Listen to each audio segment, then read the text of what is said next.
असम विधानसभा चुनाव के दूसरे और अंतिम चरण में विधानसभा की 61 सीटों के लिए सोमवार को वोट डाले जाएंगे। इन निर्वाचन क्षेत्रों में आज शाम प्रचार अभियान खत्म हो जाएगा।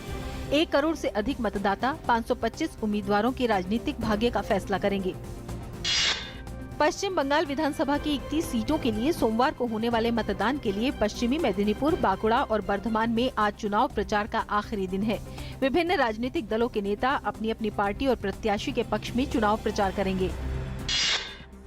केंद्रीय गृह मंत्री और वरिष्ठ भाजपा नेता राजनाथ सिंह ने आज असम के होजाई में चुनावी रैली को संबोधित करते हुए कांग्रेस सरकार पर निशाना साधा और कहा कि तरुण गोगोई और केंद्र की तत्कालीन यूपीए सरकार राज्य को विकास की मुख्य धारा से नहीं जोड़ पाई।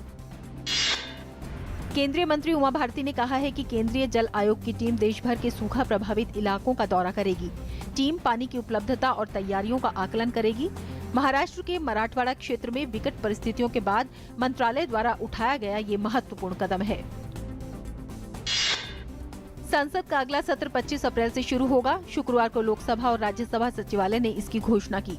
ये सत्र अगले महीने यानी 13 मई तक चलेगा।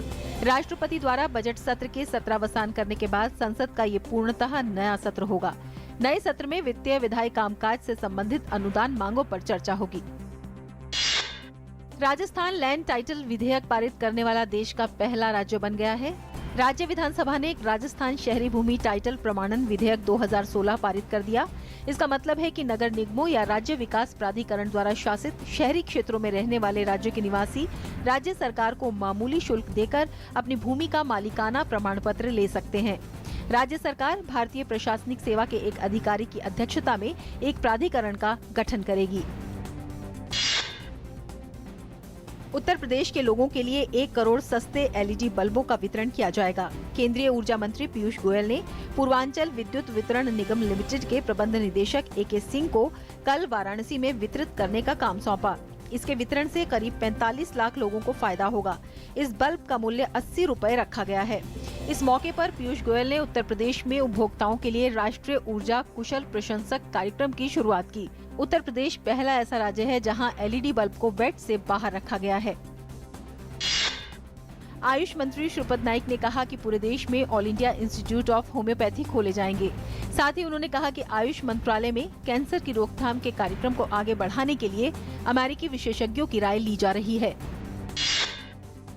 छत्तीसगढ़ में नक्सलियों पर पुलिस के बढ़ते दबाव और पुनर्वास नीति के चलते बड़ी संख्या में नक्सली हिंसा का रास्ता छोड़कर मुख्य धारा में लौट रहे हैं।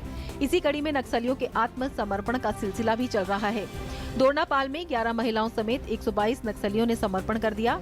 नक्सल उन्मूलन अभियान के तहत बस्तर में इसे अब तक का सबसे बड़ा समर्पण बताया जा रहा है। अंतर्राष्ट्रीय होम्योपैथिक सम्मेलन का आयोजन 9 एवं 10 अप्रैल 2016 को विज्ञान भवन नई दिल्ली में किया जा रहा है। इस सम्मेलन में देश विदेश के 1500 से अधिक प्रतिनिधि भाग लेंगे। स्वास्थ्य की देखभाल में होम्योपैथी का एकीकरण करने के मुख्य विचार बिंदु पर आयोजित सम्मेलन का उद्देश्य भारत एवं विश्व में होम्योपैथी की दशा एवं दिशा, राष्ट्रीय नीतियों के विकास की रणनीति तैयार करना है। हरियाणा सरकार ने फरवरी में हुए जाट आंदोलन के दौरान हिंसा की घटनाओं की साजिश की जांच के लिए जम्मू कश्मीर उच्च न्यायालय के पूर्व मुख्य न्यायाधीश SN झा के नेतृत्व में एक 2 सदस्यीय जांच आयोग के गठन की घोषणा की है। आयोग से उसकी पहली सुनवाई की तारीख से 6 महीने के भीतर आरक्षण आंदोलन के दौरान हुई हिंसा पर रिपोर्ट सौंपने के लिए कहा गया है। अंतर्राष्ट्रीय बांस सम्मेलन इन दिनों इंदौर में चल रहा है। 3 दिनों तक चलने वाले इस सम्मेलन में 11 देशों से अधिक प्रतिनिधि हिस्सा ले रहे हैं। इस मौके पर केंद्रीय भूतल परिवहन मंत्री नितिन गडकरी ने कहा, केंद्र सरकार ने तय किया है कि अब ग्रीन हाईवे बनाए जाएंगे। इसके लिए परियोजना लागत की 1% राशि पौधरोपण और सौंदर्यीकरण के लिए आरक्षित की जाएगी। मलेशिया ओपन में भारतीय चुनौती समाप्त हो गई है। महिला एकल सेमीफाइनल में आज भारत की साइना नेहवाल को हार का सामना करना पड़ा। साइना को चीनी ताइपे की ताई जू यिंग ने 21-19, 21-13 से शिकस्त दी। IPL सीजन 9 के पहले मुकाबले में मुंबई इंडियंस और राइजिंग पुणे सुपर जायंट्स होंगे आमने सामने। गुजरात लायंस और राइजिंग पुणे सुपर जायंट्स ने ली राजस्थान रॉयल्स और चेन्नई सुपर किंग्स की जगह। सिनेमा के बड़े पर्दे पर the jungle book film release हुई। ये फिल्म उन लोगों के लिए बेहद खास है जिन्होंने 90 के दशक में अपना बचपन गुजारा और दूरदर्शन में जंगल बुक के साक्षी रहे। उनका बचपन एक बार फिर से लौट आया है। लेखक रुडयार्ड किपलिंग की मोगली की कहानियों पर आधारित इस फिल्म को निर्देशक जॉन फेवरियो ने एक नए रूप में पेश किया है। इस फिल्म में नवोदित अभिनेता नील सेठी ने मोगली का किरदार निभाया है और फिल्म में वे अकेले मानवीय कलाकार हैं। बाकी अन्य सभी कलाकार कंप्यूटर ग्राफिक्स से बनाए गए हैं।